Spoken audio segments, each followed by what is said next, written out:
What's up, everyone? Hope you're doing good, or at least hanging in there. Got the pearly gates behind me once again, which means it's the daytime. And if you see anyone walking from over here, walking through wide arms, or just walking through, just wish them the best. And yeah. But in this video, it's a sad video title: Celebrities with Murdered Family Members. I've heard of a few. Let's get into it. Iconic comedy actor Kelsey Grammer is best known for his turn as Frasier Crane. But perhaps that brilliant sense of humor evolved out of the devastating losses he suffered in his past.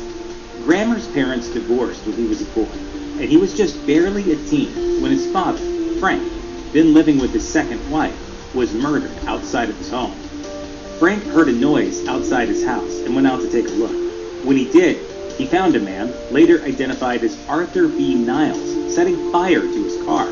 Niles then shot Frank twice, killing him. Niles was later apprehended, but was found not guilty by reason of insanity.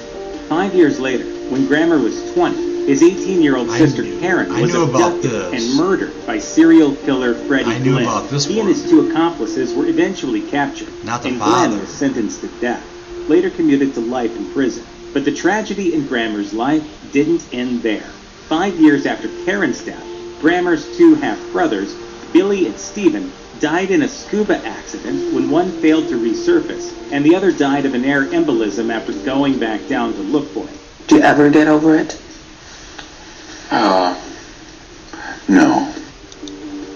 I knew about the sister being murdered. I didn't know about the father and two brothers. 1990's Chicago Bulls were legendary, and center stage in that franchise was Michael Jordan, one of the greatest to have ever played the game. People still talk about the amazing circumstances behind the team's rise to fame, as featured in the Netflix miniseries The Last Dance. But one part of the story doesn't get as much press. Around July 23, 1993, Michael's father, James Jordan, suddenly went missing, according to the New York Times. It wasn't until the following month that he was finally found. First, his red Lexus was discovered in North Carolina. Not long after, authorities located his body 60 miles away. The death shocked Michael and directly led to his first NBA retirement 2 months later. According to authorities, James had parked his car alongside a highway while traveling through North Carolina to take a nap. Two men, Daniel Green and Larry Demery, found him still asleep and intended to tie him up and steal the car. But a turn of events left James shot and killed. While the official story is that the incident was a carjacking gone wrong, there are numerous conspiracy theories, including that the killing was related to Michael's excessive gambling debts. He's a voice of reason that always drove and challenged me. That's the type of father I am. Like a friend? Yeah, like a friend. Actress and singer Jennifer Hudson's career was just beginning in 2008. She had just released her debut album, a huge hit despite her loss on American Idol a few years prior. And with an Oscar win for her role in Dreamgirls, she had nowhere to go but up. But on October 24, 2008, Hudson received a tremendous personal blow when her mother, Darnell Donnerson, and her brother, Jason Hudson, were found shot to death in their Chicago home, according to ThoughtCo. Her sister Julia's son, 7-year-old Julian King, was also missing and presumed kidnapped. Police found his body 3 days later. He had also been shot. Chicago police arrested Julia's estranged husband. He looks like a young Jay-Z. William Balfour, for the crimes, and found that he had previously threatened to kill Julia's family multiple times. Balfour was found guilty and sentenced to life in prison. Meanwhile, Jennifer ceased all public appearances until the following year. She and her sister Julia also started the Hudson King Foundation for the families of slain victims, a charity to support the families of those who had been murdered. Jennifer eventually returned to her career, putting out 2 more successful albums and continuing to garner awards for her performances in music and acting. But the losses remain deeply woven into her story. It's literally just takes a part of me. Venus and Serena Williams are household names due to their legendary talents on the court, but they also have several other siblings who aren't quite so famous. The oldest of these was the duo's half-sister, Yetunde Price, who was also raised in Los Angeles. Sadly, LA has a history of gang violence, especially in the suburb of Compton. On September 14, 2003, Price and her boyfriend, Roland Wormley, parked outside of a local drug house and caught the attention of 2 members of the Southside Crips, Robert Edward Maxfield and Drug Aaron house. Michael Hammer. Maxfield fired a gun at the parked vehicle. Wormley quickly drove off, not knowing that Price had been struck in the back of the head by one of the rounds. He stopped at a nearby relative's house to call 911, but it was too late. Price was declared dead at the hospital. Initially, there were rumors that the 2 had stopped to buy drugs, but this was later found to be incorrect. They were innocent victims the Crips mistook for Why were members they of a parked rival outside gang. a drug house? It's not easy, but the best part of it all is we have memories. Starting his career as a music store employee, moving up to radio DJ, and finally transforming into a rap superstar, DJ Khaled has truly worked his way up the ladder in the music industry. But on his rise to the top, Khaled and his family have encountered devastating tragedy. Just months before Khaled married his wife, Nicole Tuck, her brother Jonathan was murdered during a break-in at a Bronx apartment on February 4, 2018, according to Vibe. While initial reports claimed that the apartment was the home of a drug dealer and that Tuck had been there buying drugs, this has been called into question, with later reports saying he was just visiting to watch the Super Bowl. Regardless, during the game, a man named Richard Jimenez burst in and attempted to rob the apartment owner. Reportedly, Jimenez intended to strike Tuck with the butt of his gun, but the weapon went off by mistake, killing Tuck. A year later, Nicole Tuck later wrote a letter to the federal judge overseeing the case, asking for the harshest sentence possible, according to People. Jimenez was sentenced to 20 years in prison for the crime. Reality TV star and brief presidential assistant Omarosa is known for her shrewdness and aggressive approach to business. But long before her reality TV savvy would make her a household name, Omarosa would have to navigate a different type of territory. Her father, Jack, was murdered in 1981 when Omarosa was only 7. While exact details haven't been made public, Is that why 40 she's years later, Omarosa has spoken about her father's so death and its deep impact on her life, bitchy? crediting the early trauma with her own personal growth in spite of the hardship. But tragedy would hit her family again decades later. In 2011, her brother, Jack, who was named after their father, was murdered as he slept, according to Radar Online. He had recently begun dating a woman and was staying with her when the 2 were attacked by her ex-boyfriend, Marco Cardenas, who shot and killed Jack.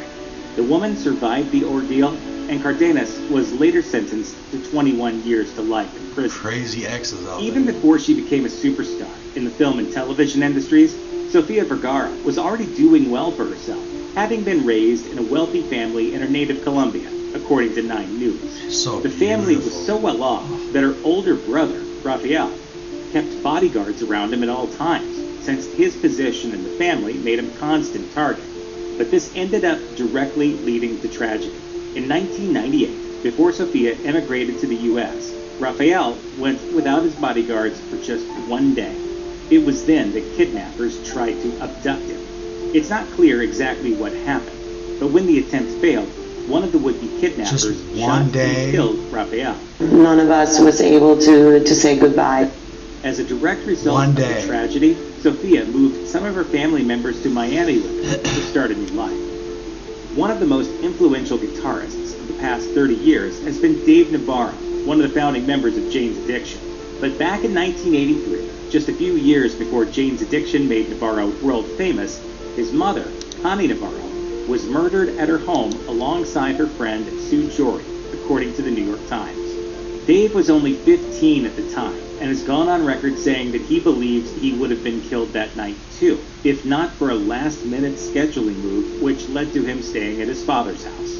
Connie and Sue's murderer went free for nearly a decade until the story was featured on America's Most Wanted in 1991. A viewer tip led police to arrest John Riccardi, Connie Navarro's ex-boyfriend. He was subsequently convicted and sentenced to death, later changed to life without parole. It just was the darkest, most horrible moment of my life. Navarro made a documentary about the murder in 2015 called Morning Sun, which includes an off-camera visit to Riccardi in prison. Navarro described the meeting as awkward and said of Riccardi, "He's just some old dude dying in jail." Charlize Theron has cemented herself as a bona fide action star, in addition to winning Oscars for her dramatic performances and critical acclaim for her comedy roles. But as a young girl growing up in South Africa, Charlize and her mother, Gerda, were terrorized by her alcoholic father, Charles Theron. It feels like people want that to be the thing that defines me. I won't let something like that define me. While Charlize and Gerda had experienced violence from Charles in the past, it was June 21st, 1991 that would be the breaking point. Charles drunkenly threatened his family and even fired shots at Charlize and Gerda, missing both of them.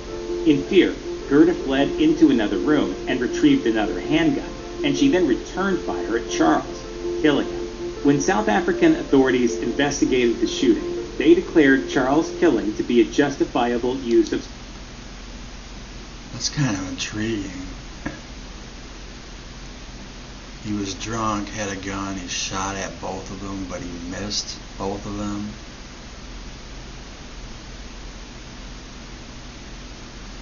And then the mom went in and got a gun and shot him. Self-defense. No charges were ever filed against Gerda.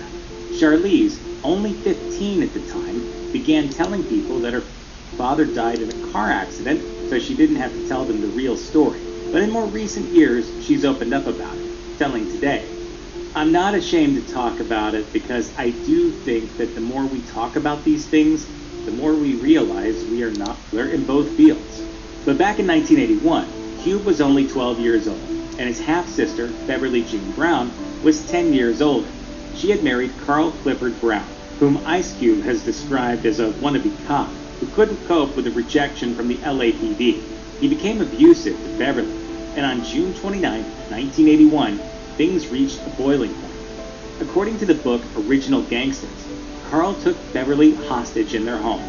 LAPD officers surrounded the property, but were unable to get inside before Carl shot and killed Beverly. It seems Carl planned on a murder-suicide, but only managed to injure himself. He died less than a month later. Ice Cube has talked openly about how the incident affected his views on gun violence, once telling HuffPost, "America is built on the gun. America is in love with the gun. It's a sick love affair, but it's just hard to break." Fight Club author Chuck Palahniuk isn't shy about grisly stories. Sad but true. The author himself has credited a traumatic incident in his own life for inspiring at least some of his work: the 1999 murder of his father, Fred. Not long before the release of the film adaptation of Fight Club, Fred and his girlfriend Donna Fontaine were killed by Fontaine's ex-husband, according to the Moscow Pullman Daily News. But sadly, this wasn't the first time the family had grieved this type of loss. Early in his life, Chuck was told that his grandparents died from diphtheria, but when he turned 18, his father told him the chilling truth. When Fred was 3 years old, he had hidden himself under a bed while his own father murdered his mother, and then went looking through the house for young Fred. When he was unable to find Fred, he turned the gun on himself. Chuck continues to mine these deeply dark memories for the work he creates, even decades later. It's finding that metaphor that allows you to kind of share your grief in this overblown way, and to really exhaust it.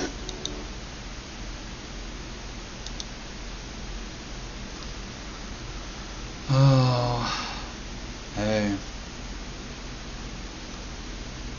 Celebrities have problems too. Not as many problems as us regular people have. But anyways, like always and forever, take care, be safe, peace.